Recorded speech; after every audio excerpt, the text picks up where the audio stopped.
Hello and welcome to the Brodie Blueprint, the podcast designed to help college students and young professionals navigate their career paths.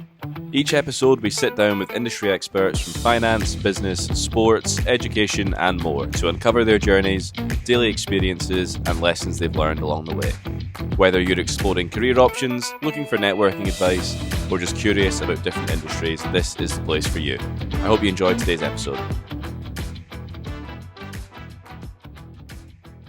Hi everybody, welcome back to episode 8 of the Brodie Blueprint. Today I am joined by the broadcaster from the Jacksonville Jumbo Shrimp, Scott Kornberg. Scott, welcome to the show. Thank you so much for joining me today. Jack, thank you for having me. I'm very excited. How are you? I'm doing really well. Like I said, I've looked through a lot of your experience. I'm really excited to get into it. I think, previously called you the master of internships and the master of kind of media studies. So excited to talk to you, excited to see what you have to share with us today, Scott. Hopefully interesting things. I'm very grateful for every experience that I've had. I did a lot of internships in college at the University of Maryland, and it has really helped me get to here. So again, I'm very lucky. Absolutely. So obviously you've been working in broadcasting. When I was preparing for the episode, I kind of wondered, is this something you fell into? Is this something you've always been passionate about? After doing some research, it looks like this is something you've been interested in since you started at college. So tell us a little bit about your broadcasting journalism degree and a little bit of what you got up to at the University of Maryland. Yeah, so I guess when I was a little baby, a little kid, I guess I would imitate the broadcasters on TV. And I don't remember that. I do remember as a kid playing in the backyard with my brother, my sister, friends, and for some reason these people were willing to hang out with me because I would broadcast the game while we were playing football or baseball or basketball in the driveway, whatever it was. And for some reason I still have a lot of friends. So I have a great group of friends. But yeah, I think like a lot of people, I wanted to be a professional athlete. And then reality hits. I was a good athlete. I played high school sports, but it wasn't going to be anything serious beyond that. And I remember my dad and my mom would ask me, what do you want to do when you grow up? And uh, I didn't really have an answer besides like, oh, I want to be a baseball player or whatever. I just really love sports. And my dad was is a really smart guy, and he said, "Well, you always like to listen to the announcers. What about that?"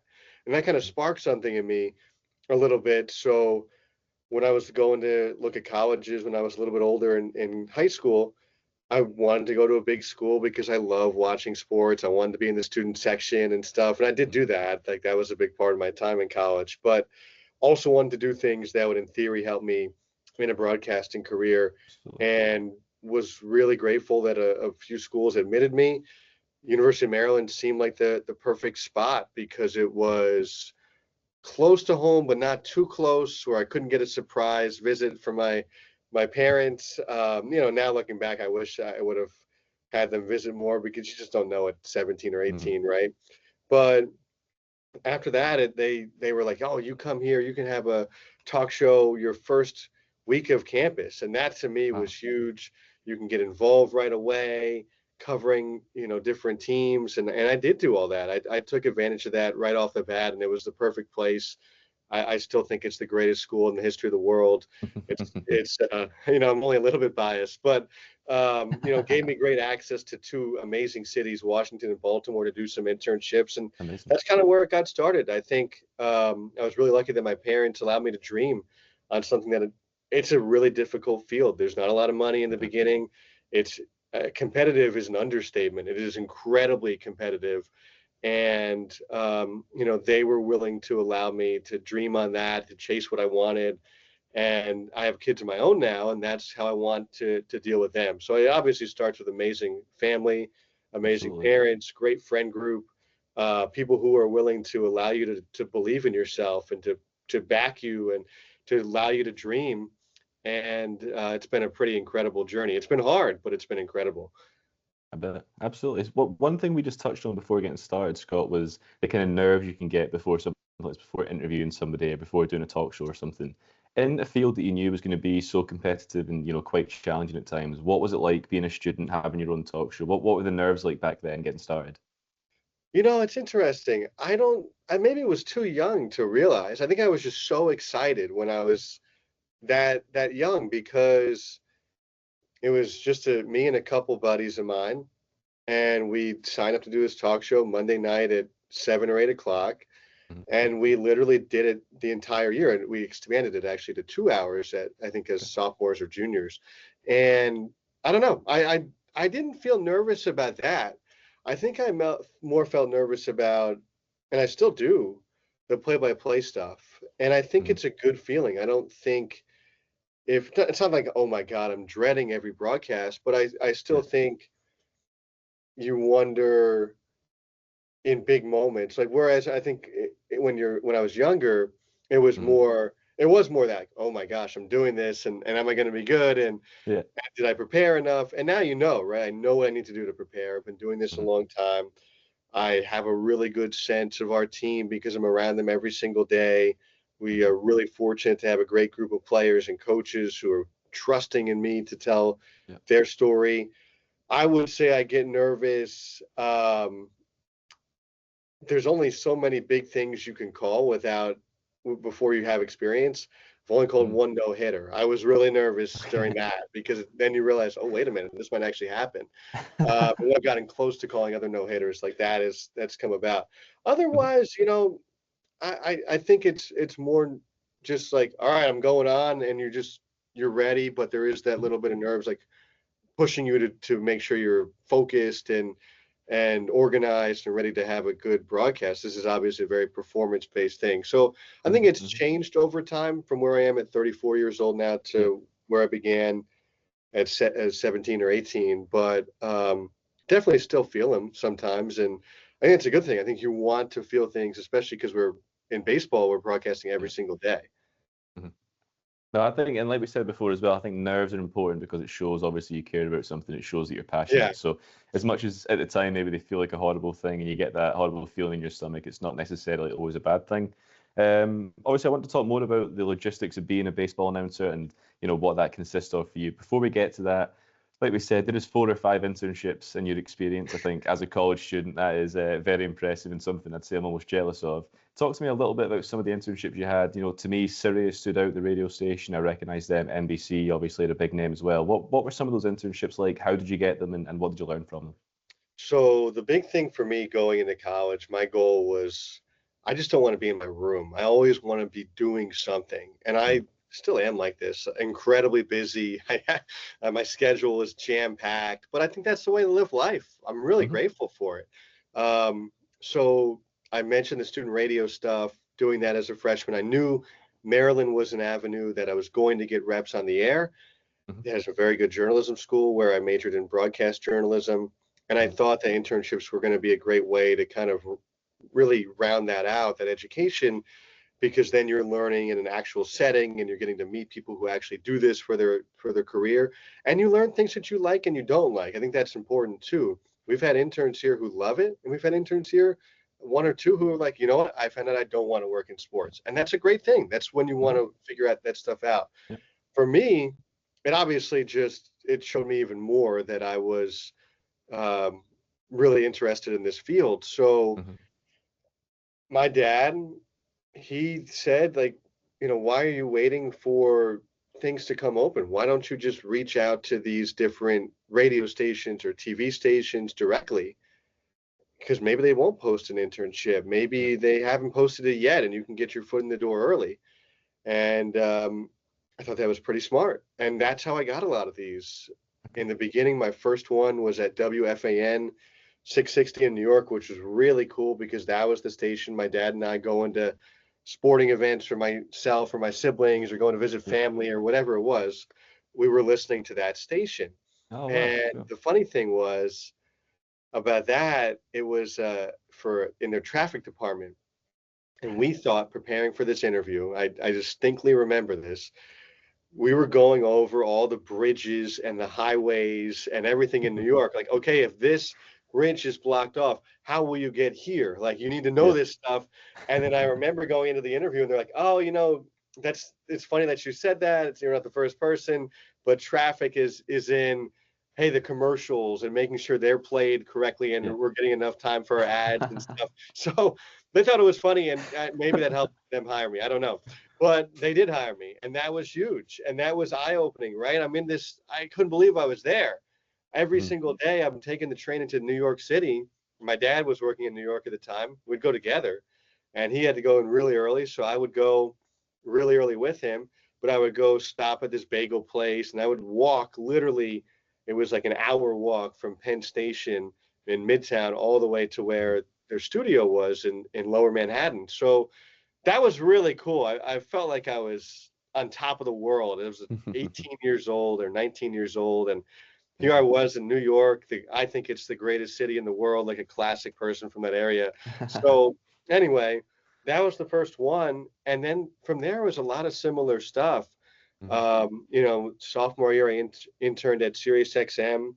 That one was actually had to apply for it, and for some reason they hired me. I remember being so nervous for that interview. Mhm. Um, After my sophomore year, I got an internship, like reaching out to somebody on Twitter, and they Mhm. worked for Masson, which is still the Orioles and Nationals TV station. And again, Okay. what a cool thing. I felt I'm going to Camden Yards, working in the warehouse for this internship. How cool Mhm. is that? And that was an amazing experience, right? You're going to a ballpark every day. That was really my first Yeah. experience with that. My junior year, I had a friend who had done this great internship, and they had asked him, "Hey, who would you recommend to replace you?" And for some reason, he said me. And so that one again, I didn't apply for anything. I just, I don't even know if I think I talked to them or emailed them. I don't even know what happened. But sure enough, WTOP, which is a news station in Washington, D.C., they were like, "All right, what nights are you free this week?" And I would tell them my schedule. And then whatever sporting events were going on in Washington or Baltimore, this is again where it's so cool that Maryland's campus was right there. They were getting me a credential to go cover Washington Capitals, Washington Wow. Wizards, Yeah. Georgetown basketball, Baltimore Orioles, Washington Nationals.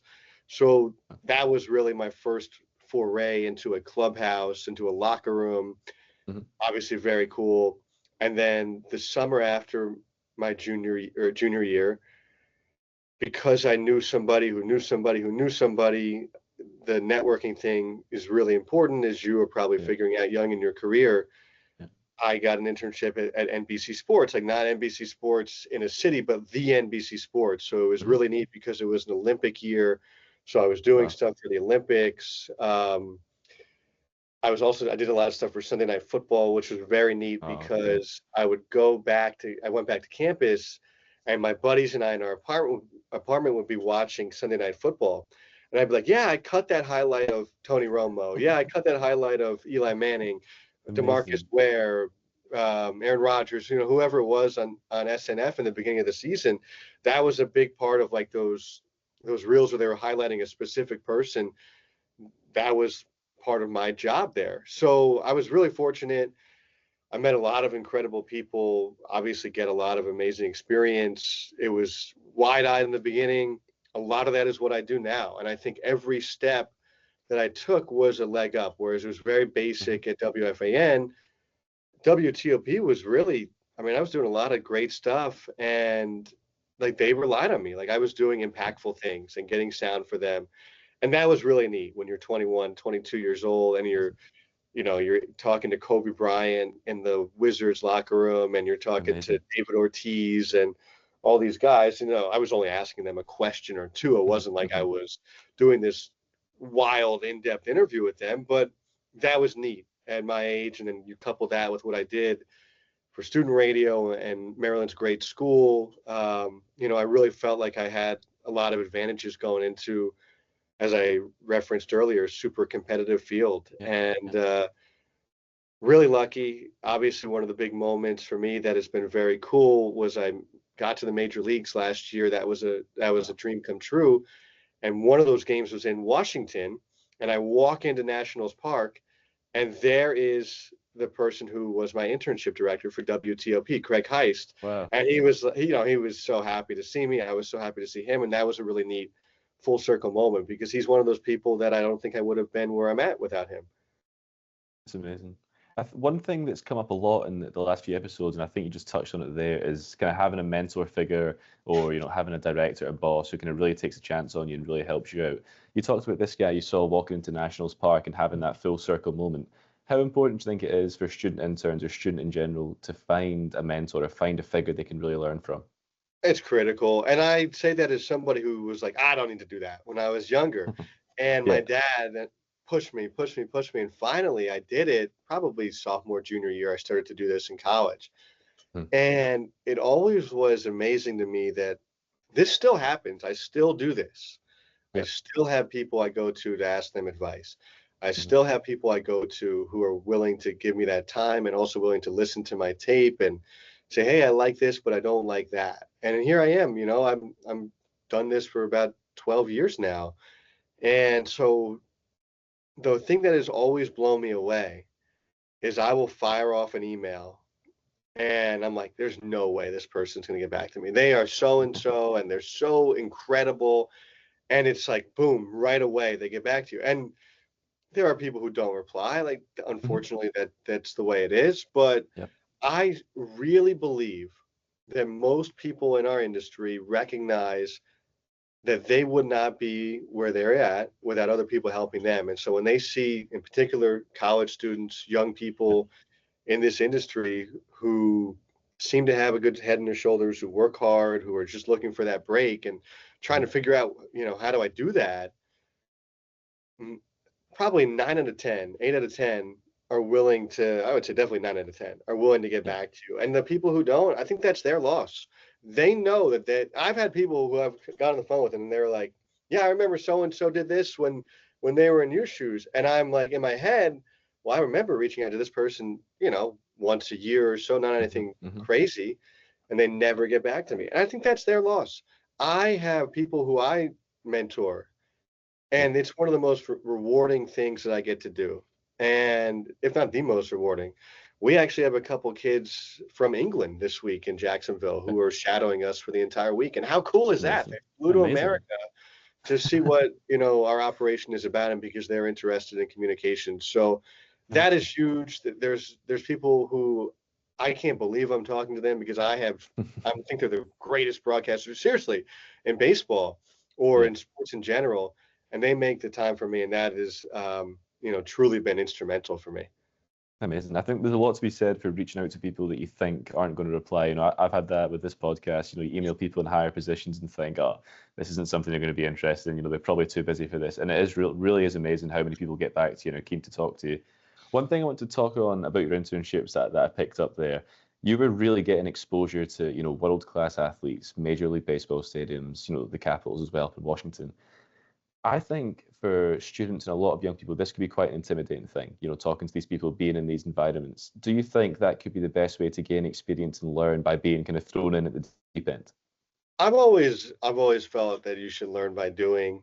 Hmm. I remember looking at schools, and some of them had said, "Oh, you can't get behind a microphone or a camera until you're a junior."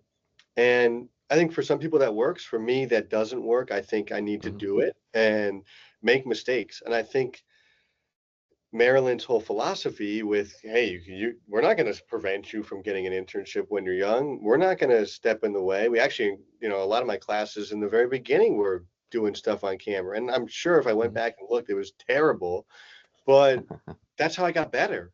Same Hmm. thing here. Every night hey, I'm working on this. I don't announce this to our broadcast, but in my head, I know I need to do this. And there are things that I'm working on. And it's hard for me to do it if I was just not doing this. I think I'm a big believer that you have to learn by doing and you have to learn to make mistakes. And all these people who were managing me over the years, I've made many, many mistakes. And very rarely was I truly, yelled at or screamed at, I thought, in an unfair way. Yeah. Obviously, sometimes people talk to me and said, hey, you can't do this, you got to do this. That's Yeah. just normal. But they really were very nurturing and really like teachers in school. Like we were very Hmm. willing to be like, yeah, you know what, he messed up here, but let's just fine tune this. And then you learn from it. I just think that's a big thing for me. Probably the best teacher I've ever had was when I was a number 2 broadcaster for the Winston-Salem Dash. Brian Bush, who is an amazing broadcaster, was the lead guy in Winston for a long time, now is at Michigan. And I think he's an incredible broadcaster, but he is an even better person. And the best story, and I actually told this to our assistants that we have in our office and our interns the other week, was there was a time it was my first ever game on the road, like by myself, Winston-Salem Dash and Salem Red Sox up in Virginia. And Brian was doing like some softball tournament or something. So he was in Salem too. And we were splitting a hotel room. And, I remember I'm so excited. I set up all the equipment really early. I, taped the crowd mic down, and the Salem press box, it's like 4 or 5 stories up. It's way up there. And it's always a really windy place in the Blue Ridge Mountains. So I go down to batting practice, and I'm like, this is great. Get back upstairs, and I have eating the food or whatever. And I'm like, oh my God, where's the crowd mic? And the crowd mic had fallen because apparently I didn't tape it well enough from the press box all the way down. And I had to like run downstairs, and fortunately one of the ushers had found it, and it was not working. And here I go from like, wow, first road trip alone to, oh my God, I just, totally messed up. And so I remember getting back into the hotel, and he was already there, and he's like, so how was it? And I must have looked like I'd seen a ghost, because he's like, something like, are you all right? And I'm like, listen, I made a major mistake. And, I'm always a believer that you got to just own up to it. And I expected him to ream me out, and I thought he should have reamed me out, and he didn't. And he said, you know what? Mistakes happen. And that was a huge learning lesson, right? I completely thought, and I really felt I still deserved that he was going to, really be upset with me. And he said, that's fine. You know what? Like, that's a mistake. You meant well. First off, you came up and owned up to it right off the bat, and then to find out about this in a weird way. And that was a great lesson that I've taken into managing people myself, that people are going to mess up, and that's okay. I think you have to teach them, and that's how they get better. So very long-winded answer to your question, but I think that was a great example to me of how I've always felt: learn by doing, making mistakes, you learn from them. And in the real world, again, in a situation I still believe I should have gotten, yelled at. I wasn't, and that was an amazing way, I thought, to teach me, and I try to do it myself. But a great example of what I kind of thought and how it's played out. Oh, amazing. I think one thing I'm learning as well through having these conversations is that there actually is kind of huge value in making mistakes, as long as you turn it around and kind of use it as a teaching moment. So I'm not surprised to hear that. And I think it's great. Obviously, you had a boss at the time who, didn't scream at you, didn't scream and yell at you, and kind of let you learn from that. Before we move into kind of what you've done since college and what you're doing now, obviously a big goal of this podcast is to teach people how to network. Why networking is important. It sounds like you've had a vast network, since you were 18, 19 in college. But what are some tips you have to, for people who maybe don't know how to network, don't know how to start networking? What's the tips to get started? Well, it's easier now than it was, because I don't think LinkedIn existed when I was in college, or maybe it did in the very beginning. But there's so many ways you could reach out to somebody, and it's very easy to figure out somebody's email, right? If you wanted to talk to the broadcaster for X team, this is what I do. I Google, X team email format, and it comes up as like first name, last name at team.com, or first initial, last name, like whatever that is, right? And then you can probably surmise, okay, well, this person's email is probably this, right? You could DM them on Twitter or Instagram or whatever. Like, I just think the big thing is to not be bashful. Don't be afraid. The worst case scenario is they don't reply. That's the worst case scenario. That's a really high reward and low risk scenario. So that's, for one, I think a lot of people are just afraid that they're going to get embarrassed or something. But the worst thing is somebody doesn't answer your email. That is pretty good. The best thing is somebody's willing to talk to you, and they're willing to give you their time. So, for one, I would say don't be bashful. For two, be professional. That's a really big thing. I don't think I have a long email. It's probably like 3 or 4 sentences, and it's a short introduction of who you are, I always ask, I would love to talk to you at a time of your leisure, and would just love to pick your brain about career advice. Please let me know if we can work out a time. Thank you so much in advance. That's not complex at all. So that to me, it's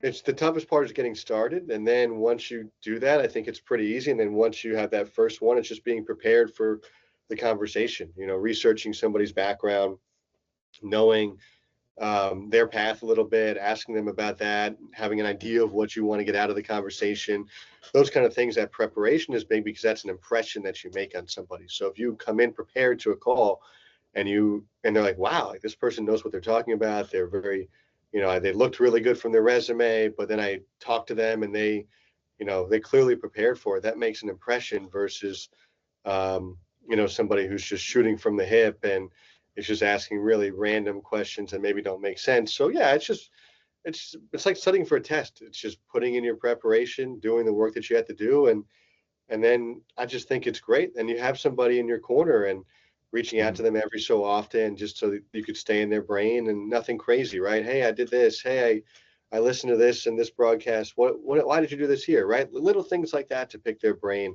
And I think that's pretty impactful. You made an interesting point there that I don't really think we've heard yet. The worst they can say or do is not respond or say they're too busy to talk to you. And I think when you really think about that, for such a high reward to have conversations with these people who you can really learn from, like, is it really that bad if your email gets ignored? So that's a really interesting point that, I'm going to use personally, and I think it's great advice. So I appreciate that little bit of knowledge again. I want to move on a little bit more to kind of what you're doing now. I want to hear all about the Jacksonville Jumbo Shrimp. So I'm obviously not the biggest baseball guy in the world, but I believe a minor league affiliate of the Marlins. Tell us a little bit more about the Jumbo Shrimp, a little bit about how this season's gone, and kind of your role with the Jumbo Shrimp. Yeah, so we are the Triple-A affiliate of the Marlins, and I do want to go back one more thing. Yeah, of course. If someone doesn't reply to your email, that's not on you. If it's professional, right? That's not on you. Yeah. That's on them.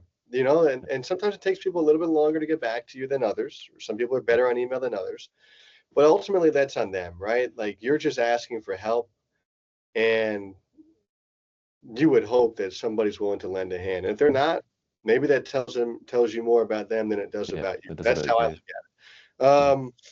it. The Jumbo Shrimp, so we're the Marlins Triple-A team, so the highest level of the minor leagues. We have been affiliated with the Marlins for a long time. They're obviously a great partner of ours. We are really fortunate to be in a really cool city. Jacksonville is awesome, and we have amazing fan support.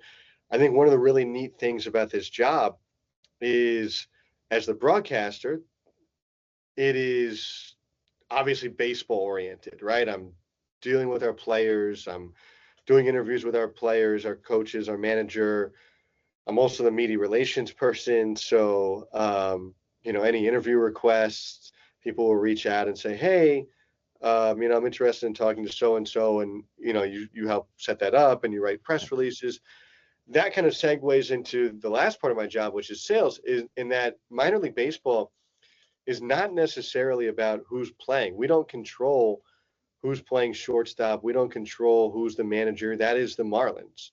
And so I think smart organizations, they recognize the fact that, when they have got really good players, they know when to publicize a little bit of baseball stuff, but it's a lot of things, press release wise, marketing wise that we do, sales wise, has nothing to do with baseball at all. It's that we have these great fireworks shows every Friday. It's that we have these really cool games in between innings. It's that we do a giveaway every Saturday. It's that we have these really neat like food and beverage options throughout our ballpark. So we're in this weird nexus where most of our front office being the Jumbo Shrimp front office, not the Marlins front office, two different things there. The Jumbo Shrimp front office is not focused on baseball at all. Whereas I'm probably one of like 2 or 3 positions on our staff that is focused on baseball because we have to be as the broadcaster. And it's an interesting dynamic. Sometimes you're kind of caught between two worlds a little bit. There's obviously long, long days. But at the end of the day, this is a job I really enjoy. And the broadcasting is what I love to do. And I think most broadcasters would tell you they would put up with whatever the price it is to come and, do the game at 7 o'clock every Mhm. day. And I don't even look at it as like a price to pay. It's what I'm asked to do. It's part of my job, and I signed up for it. And I want to be as good of a teammate as I could possibly be, in terms of my job performance. So it's a lot of work. It's long days, but at the end of the day, I get to come to a ballpark every day and I get paid to talk and watch baseball. That to me is amazing. For other people, I understand. There's people who get into this and like, wow, it's a lot of games. And I get it. But for me, Yeah. if I wasn't doing this, I would just be watching baseball anyway. So that's what makes it great. There's something I wanted to ask about that in there. So let's say, for example, the Jumbo Shrimp have maybe a night game midweek or the weekends. What is Scott Kornberg's day in the life to prepare for an evening game? What goes into this role during the day, behind the scenes? Yeah. So I get in. I'm a big believer that you want to try to work ahead as much as possible. So, and also get the things that you don't want to do out of the way first, unless there's something pressing, right? If I need to do something right off the bat, I will have to do that, like a press release. Okay, well, this is urgent because we have a rehab, or we need to Yeah. do this right away. Okay, you know. Otherwise, I just try to knock out that sales stuff in the morning, calls or emails, whatever I have to do there, Yeah. just to get it out of the way. And Mhm. then late morning, early afternoon, I kind of shift into more of the media side. So are there interviews we need to coordinate with local media here in Jacksonville? Who are we interviewing, like on our staff? Yeah.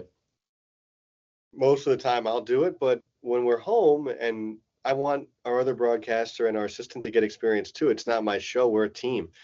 Yeah. So, like when I'm on the road and I'm by myself, like, yeah, like I have an idea of who I want to talk to and going up to that player and Mhm. figuring out a time that they want to may hopefully do that.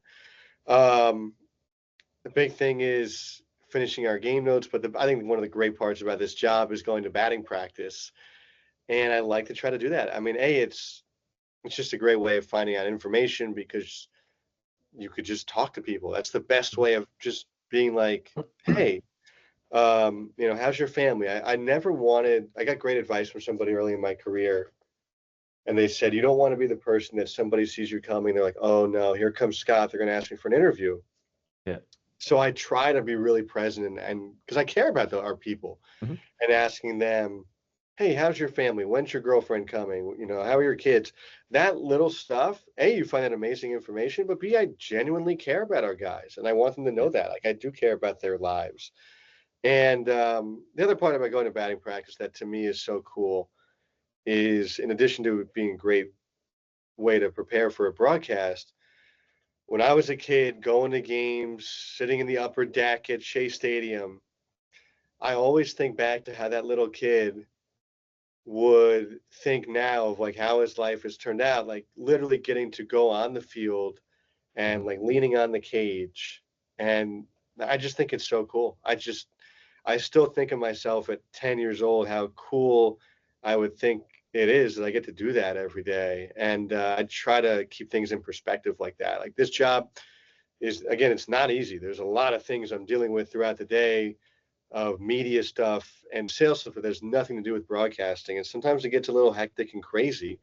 Mhm. Um, but you need those little reminders of like, wow, I am really fortunate and how I get to do that. And I try to do that going down to batting practice, and it's really cool. And otherwise, Google is a great tool to look up Yeah. things about players. We have a stats portal. We could look up almost anything we want to look up, numbers wise. So, peruse through that before the game, filling out my book, getting ready for that. So, Mhm. yeah, it starts, in my opinion, I just want to get some of that stuff done with. So I'm done. And then I can Yeah. get to the fun stuff. Well, at least what I perceive to be fun stuff in the afternoon into the evening. And then we get to call the game, and then afterwards we have to again being the media staff. We've got to put out our graphic for the final score, and fortunately we have an amazing graphic designer who does that. Mhm. The recap for our website afterwards. So it's a long Yeah. day, but again, I've had opportunities to leave, and I really like this job, so I've stayed in it. They haven't let me go Amazing. yet either, so that helps. That's a bonus as well, I suppose. That's amazing. I mean, it sounds obviously you're very busy, but I think you touch on a full circle moment. How happy and excited would your 10-year-old self be? And I'm a huge soccer guy, so I think of that in terms of soccer and how cool that would be. One thing I want to touch on again before we move on, I remember when we were trying to plan a time to record, you sounded busy with traveling and things. So when the team hits the road, are you traveling as well? Yeah, yeah. Everywhere we go, I travel with them. So, either we fly, and in the minor leagues in Triple-A, you fly Amazing. commercials. So we could be on your flight, and people get a big kick out of it because they see all these obviously pretty athletic looking men, Yeah. and they're like, hmm. And every so often, somebody's bold enough to ask one of our players, like, "What team are you with?" And Hmm. they try not to let it be known that they're professional athletes, but we're with a minor league baseball team or whatever. Sometimes we bus. Like next week, we go to Gwinnett and we'll bus to Georgia. Um, it's really cool. I think the traveling is one of the neat things about this job. It was a lot easier before I had kids. That's the hard thing. I have really young kids, and they don't necessarily Okay. understand. Why would the Jumbo Shrimp not play in their own ballpark? They have their own ballpark here. Why it doesn't make sense why they wouldn't use it for every game. Yeah. They don't really, grasp that yet. But um, it's actually neat. I'm taking my oldest son, who's 5, with me on the road next week. So hopefully that'll go Amazing. well. But yeah, I travel with our guys. Amazing. In the major leagues, it's a little different. It's a charter flight. There's food Yeah. galore in there in the hotel and all that stuff.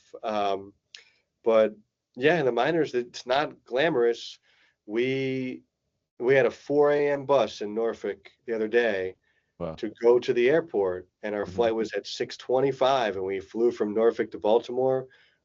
Had a layover for like an hour or two there, and then we flew back, right? And we're just flying on a Gosh. Southwest flight, Yeah. and that is not easy travel, and that's the way it is.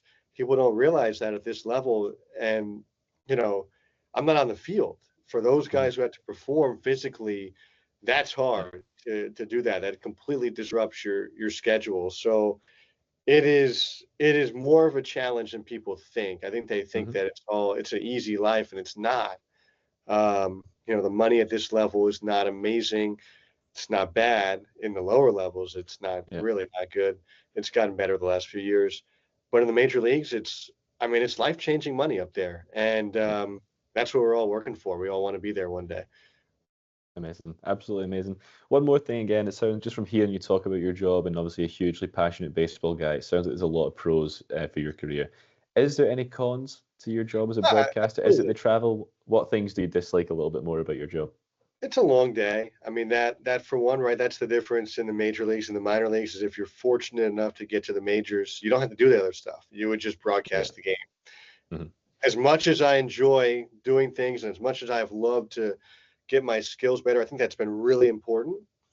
The hope is that this has been the goal forever. And Hmm. now in AAA, this is the tough part about this level, players included, coaches, managers. You are so close, and yet you're really far. It is really hard to take Wow. that last step. And so the time is a con. It's a long day in the major leagues. It's a lot different.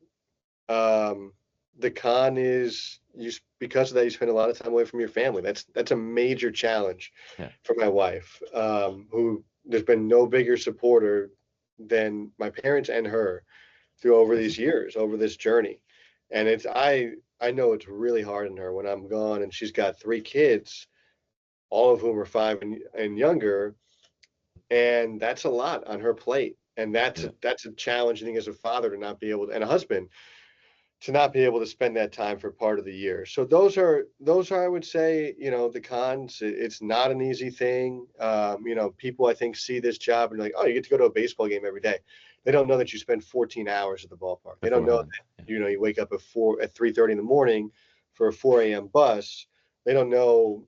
The money at this level is solid, but it's not spectacular, right? For my salary, Yeah. it's enough to support a mortgage and 3 kids. I'm very blessed. But it's not what it is in the major leagues. And certainly for the Yeah. players, you're going exponentially higher at that level. So I think people don't necessarily realize that there are challenges in this job that, yes, Hmm. just because it's a cool job doesn't mean that it is not hard, doesn't mean that it doesn't wear on you, doesn't mean that the days aren't long, doesn't mean that you're not aware that it might not work out, that it's so competitive that even though you maybe are good and you've gotten some shots, that might be all you get. and that's just the way it is. So yeah, there are obviously cons. Obviously, it's a great job. I love Mhm. this job. If I didn't like it, I would do something different. Again, I've had Absolutely. opportunities to leave, but there are challenges, and it's not as I think people don't necessarily realize that from the outside in. I think one interesting insight you gave us there is, you said at that level of baseball, you're so close to the MLB, you're so close to the major leagues, but at the same time, you're so far away from being there. I think, I don't know much about baseball, but from the outside looking in, I'd guess, oh yeah, these guys are right there, right on that next step. And really, like you said, there's so much these guys are doing that you might not do in the major leagues, and that's an interesting point. Before I let you go, Scott, I'm going to call on all your wisdom and all your knowledge and ask you for your top 2 or 3 bits of advice, whether it be for broadcasting and journalism students or any young person trying to find their way in a career just now? That's that's a good question. Let me think about this here. Um, Tricky I would one for you. say best pieces of advice I got, like one of them earlier was I think if you care, I read this great article. My favorite writer is Joe Posnanski. This is how I answer this question. And he wrote about his daughter. Now his daughter's graduating college this week, last week, I think it was.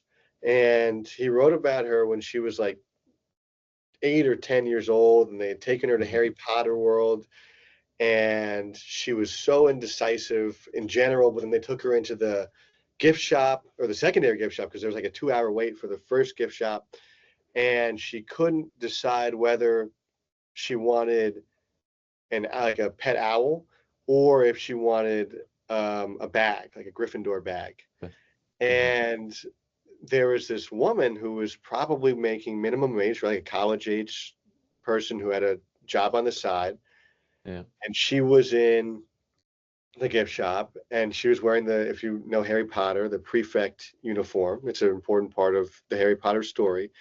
And he had said as a dad, like he didn't want to take the spoiled route and be like, oh, let's just get out of here. This is taking long enough. Let's just get both, or pick one now. You'll get neither.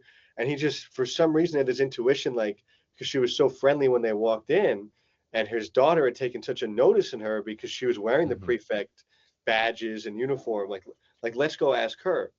And she went down on a knee and she kind of smiled, because when she had initially saw these people, she had asked the little girl, Elizabeth, what her house was. And most people who know Harry Potter would know Gryffindor is the main house. It's where Harry Potter is in.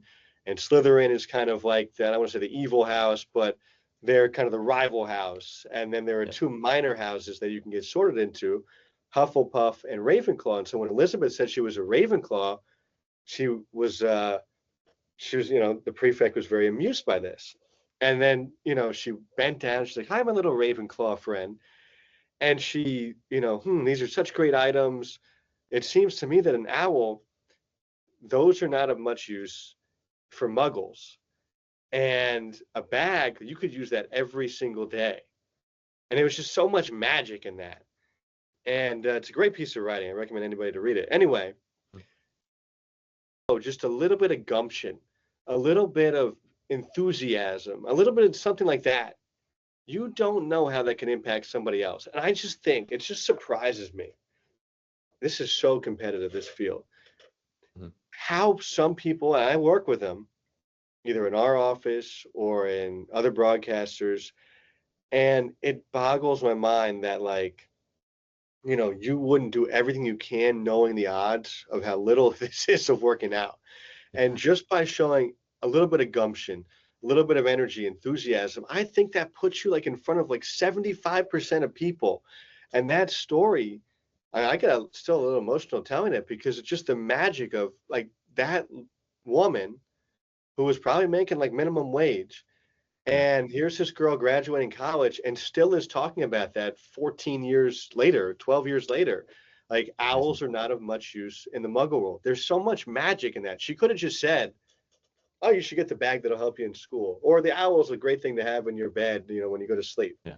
And she did something different. And the impact that had in that family, I just think that, to me, if you show energy, enthusiasm, you have a enthusiasm, a zeal for life, I just think it puts you in front of like 3/4 of people right there because there's so many people just going through the motion. That would be the biggest advice I can give to anybody. Just go Absolutely. out there and enjoy your life and make the most of it and see how many people you can impact. And I think you would be surprised how far that can get you. Absolutely amazing, Scott. I've got nothing to top that to finish us off. That was brilliant. Thank you so much It's for coming great. on today. It's called Katie the Prefect, if you want to go Perfect. find it, by Joe Posnanski. Amazing. I think it's the greatest piece of writing in the history of the world. No exaggeration. Sorry, Amazing. Shakespeare. I'll drop a link or a note of that in the description, guys. It sounds amazing. I'm going to check it out after this. Scott, I cannot thank you enough for coming on. It's been brilliant talking to you, sir. Jack, I appreciate your time. Thank you for thinking of me. Absolutely. Guys, new episodes every Wednesday and Sunday. Make sure to keep an eye on Instagram and TikTok. That's at the Brodie Blueprint, and we'll see you guys in the next one. Thanks again. Well, that's all for today, folks. Thank you so much for listening. I hope you enjoyed today's episode and were also able to gain some valuable insight into a potential career. Please head over to Instagram and TikTok and follow us. That's the Brodie Blueprint. And also don't forget to like and subscribe on YouTube as well. If you guys have any guests that you want to see on the podcast or any industries that you want to see guests appear from, please let us know. Until next time, guys. See you later.